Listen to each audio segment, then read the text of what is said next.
مور یا مورچه حشره اجتماعی مثل زنبور هستند. مورچه‌ها حدود 110 تا 130 میلیون سال پیش تکامل پیدا کردند. امروزه بیش از 12,000 گونه مورچه طبقه بندی شدند و حد زده میشه این تعداد تا حدود 22,000 گونه هم برسه. مورچه‌ها به راحتی از شاخک‌های آرنجدارشون، ساختار گره مانند و کمر باریک و حرکات موزونشون قابل شناساییه. مورچه‌ها سن و خونه رو برای خودشون انتخاب میکنن، مثل خونه انسان، تپه شنی یا خاکی و کلوخ‌ها. کلوخ به ترکیب شن و خاک میگن که استحکام بیشتری در برابر باران و طوفان داشته باشه. بدن مورچه دارای 3 قسمت اصلیه: سر، تنه یا همون بخش میانیش، پشت یا متازم و تمامی پاها که 3 جفتن به قسمت تنه متصل میشن.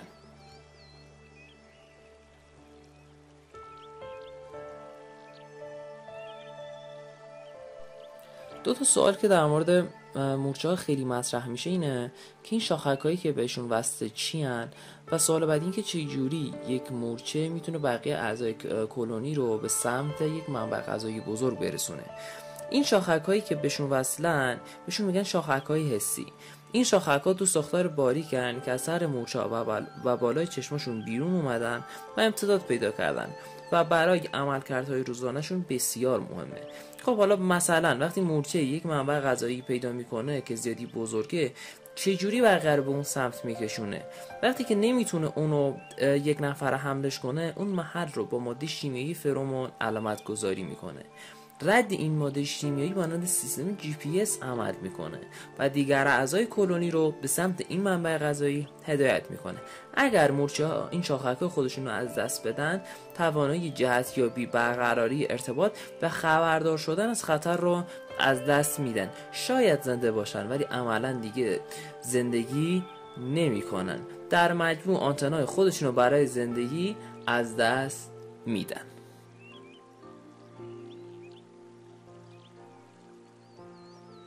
سوال اینه: آیا در زندگی اجتماعی مورچه‌ها هر کسی یک مسئولیت داره؟ بله. و آیا اجتماعشون همشون یک اندازه داره؟ خیر. زندگی اجتماعی مورچه‌ها میتونه از چند ده مورچه شکارچی در یک حفره تا چند میلیون مورچه ساده و مورچه نازای ماده و طبقه‌ای از کارگرها، سربازها و سایر گروه‌ها را در یک محدوده جغرافیایی وسیع شامل بشه. همچنین اجتماع مورچه‌ها شامل تعدادی نر دارای نطفه و همچنین یک چند ماده که توانایی بارور شدن رو دارن و ملکه نامیده میشن و شامل بشه. گاهی اجتماع مورچه‌ها هم یک ابرجامعه توصیف شده، چون در اون مورچه‌ها با یکدیگر زندگی میکنن و همه برای یک هدف خاص تلاش میکنن و از اجتماع خودشون در برابر هجوم‌های دیگران به شدت دفاع میکنن.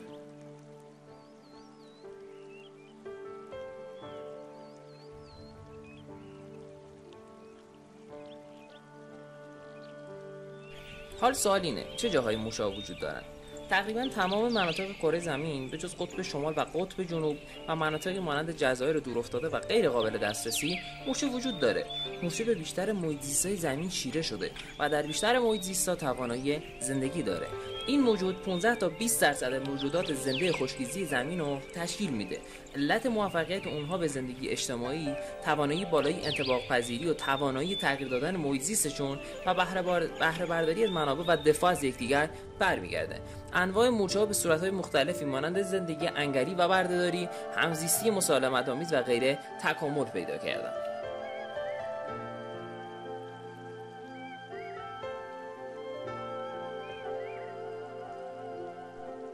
جامعه مورچه‌ها دارای سیستم تقسیم کار، ارتباط میان اشخاص و توانایی حل مشکلات پیچیده است.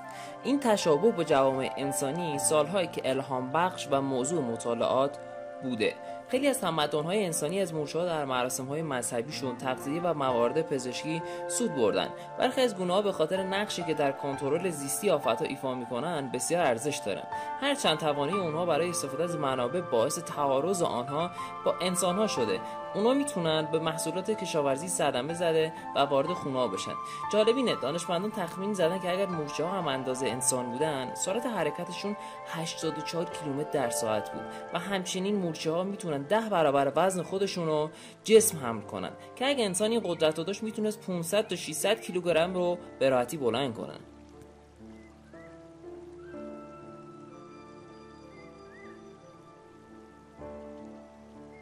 یکم بیشتر با مورچه بالدار آشنا شیم.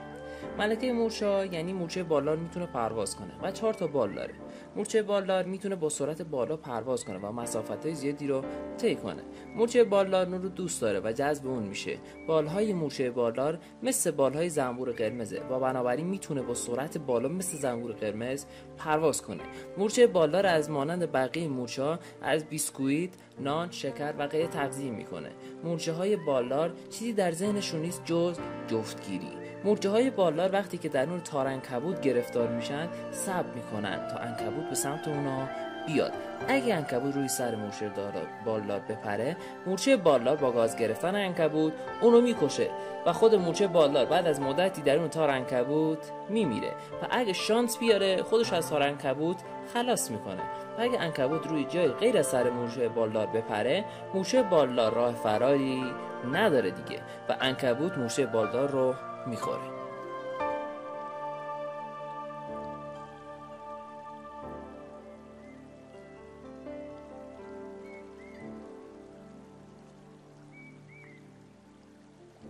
با شیوه ارتباط گیری مورچه‌ها بیشتر آشنا شیم.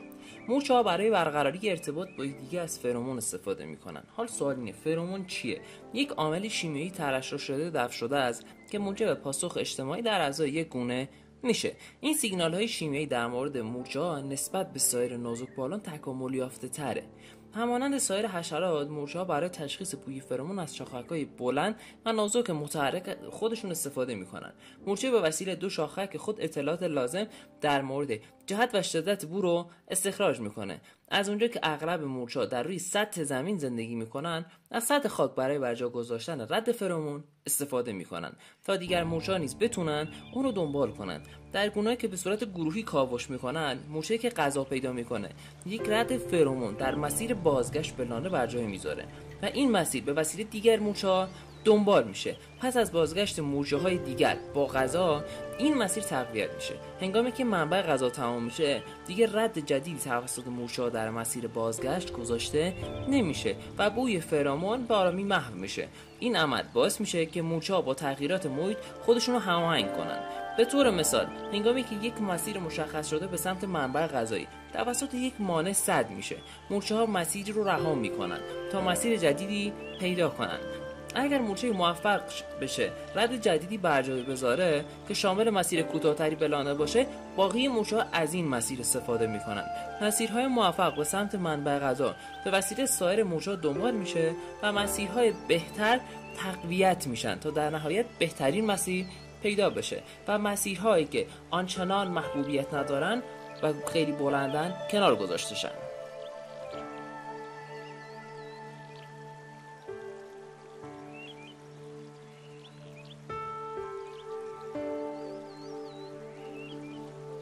جنگ الکترونیک به سبک مورچه‌ها.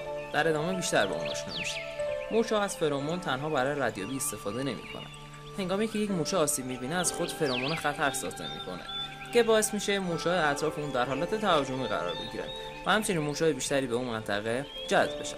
برخی از گونه‌های مورچه از فرمون خاصی به نام فرمون پروپاگاند استفاده می‌کنن که باعث میشه دشمنانشون دچار سردرگمی بشن و به همدیگه حمله کنن.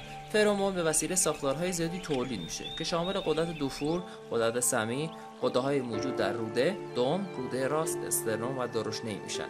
فرمون‌ها همچنین بین مورچه‌های لانه رد و بدل میشن. این عمل به صورت ترکیب شدن فرمون با غذا و سپس انتقال دادن اون از طریق دهان مورچه‌ای به مورچه دیگه صورت میپذیره. این به مورچه‌ها کمک میکنه که بفهمن چه وظیفه‌ای باید انجام بدن. به طور مثال اینکه جمع‌آوری آذوقه رو انجام بدن یا نگهداری از لانه رو. در بعضی از گونه‌ها مورچه‌هایی که با سر و دهان بسیار بزرگ نسبت به سایر مورچه‌ها وجود دارن، وظیفه‌شون اینه که طعمه خودشون رو تیکه تیکه و خرد کنن تا مورچه‌های کارگر بتونن اون راحت‌تر به داخل لونه حمل کنن و هیچ کار دیگری انجام نمیدن. در گونه‌ای از مورچه‌ها که دارای ملکه هستن، هنگامی که تولید نوع خاصی از فرمون توسط ملکه متوقف بشه، کارگران ملکه جدیدی رو انتخاب میکنن. چشم مورچه‌ها نسبت به چشم انسان تعداد بیشتری عدسی داره. شاخک‌ها عضو مخصوص برای بویایی، لامسه، چشایی و شنوایی.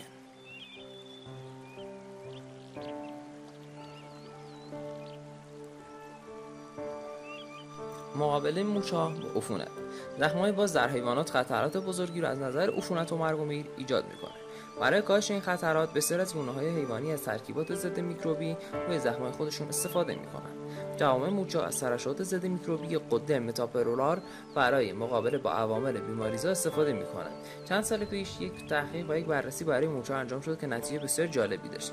هنگامی که به طور تجربی پای یک مورچه کارگر رو در ناحیه فمور که همون رانه زخمی شد، مورچه دیگر اون اندام زخمی رو با گاز گرفتن پای زخمی تا جایی که زخم شده بود و قطعش کردند و به این ترتیب بقا رو به طور قابل توجهی نسبت به مورچه‌هایی که قطع عضو نشده بودند افزایش داده بودند. اما زمانی که آسیب تجربی دورتر شد، یعنی در ناحیه ساق پا بود، مورچه پای زخمی رو قطع نکرد و به جای اون مراقبت بیشتری از زخم در محل آسیب دیدگی انجام شد. به طور کلی این مطالعه اولین نمونه از استفاده از قطع عضو برای درمان عفونت در یک غیر انسان رو ارائه میده و نشون میده که مورچه‌ها میتونن نوع درمان خودشون رو بسته به محل زخم تنظیم کنن که این حیرت آوره. نظام اجتماعی در بین مورچه‌ها به چه صورته و نقش ملکه چیه؟ نظام اجتماعی مورچه‌ها دارای ملکه، مورچه‌های نر، کارگرها و مورچه‌های سربازه. همه اونها نقش مشخصی دارن. در کلونی مورچه‌ها بیشتر مورچه‌ها ماده هستند، اما فقط تعداد محدودی از اونها توانایی تولید مس داره. مورچه‌های ماده‌ای که تولید مس می‌کنن به عنوان ملکه شناخته میشن. تعداد مورچه‌های نر که اونها هم ساکن کلونی هستن کمتره و هدف‌های تکی مشخصی دارن، از جمله جفتگیری با ملکه. اگر ملکه به دست کلونی دیگر بیفته، یعنی عمر اون کلونی به پایان رسیده. مورچه ملکه برای تداوم حیات یک کلونی ضروریه. اگر اون گم بشه و از دست بره، این به معنی پایان عمر اون کلونی است. به همین دلیل مورچه‌های دیگر در هنگام جنگ با کلونی رقیب جان خودشون رو به خطر میاندازن تا از اون محافظت کنن. قبل از فصل تولید مس، ملکه و مورچه‌های نر آماده تولید مس لانه خودشون رو ترک میکنن و تا در یک پرواز خاص ازدواج شرکت کنند. این یک مراسم ویژه جفتگیری است که در آن ملکه در میان هوا مورچه نری از کلونی دیگر رو برای خودش انتخاب میکنه. بعد از جفتگیری ملکه فرود میاد، او بالهاش رو از دست میده، لانه جدید در زیر خاک میسازه و در اون تخم گذاری میکنه. بعد لاروها از تخم بیرون میان، اونو تبدیل به مورچه کارگر میشن. کار اونها هم گسترش کلونیه.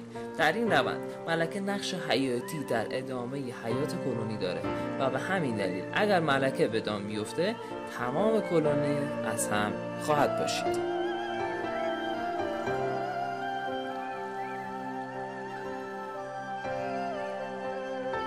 یکی از رفتارهایی که بین مورچه‌ها دیده میشه نوعی رفتار مشابه برده‌داریه. گاهی یک گروه از مورچه‌ها به لانه گونه‌های دیگه حمله میکنن و لاروهای جوان اونها رو میدوزن تا از اونها به عنوان برده برای بزرگتر کردن مستعمره و حوزه تحت اختیار خودشون استفاده کنن. مورچه‌هایی که برده‌داری میکنن هیچ رابطه‌ای با مورچه‌هایی که به بردگی میگیرن ندارن. هدف از این کار صرفاً به کار گرفتن این مورچه‌های به بردگی گرفته شده برای انجام کارهای تعمیری در کلونی خودشونه. هدف اونها صرفاً غارت کردن منابع کلونی رقیبه. در طور نبرد بین کلونی‌های رقیب، مورچه‌های کلونی در مورد مورد حمله قرار گرفتن با تمام وجود از لانه خودشون دفاع میکنن.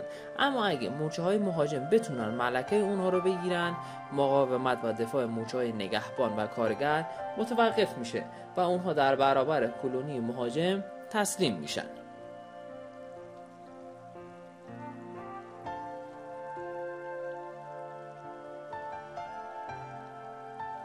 فدا کردن جان برای کلونی جالبه.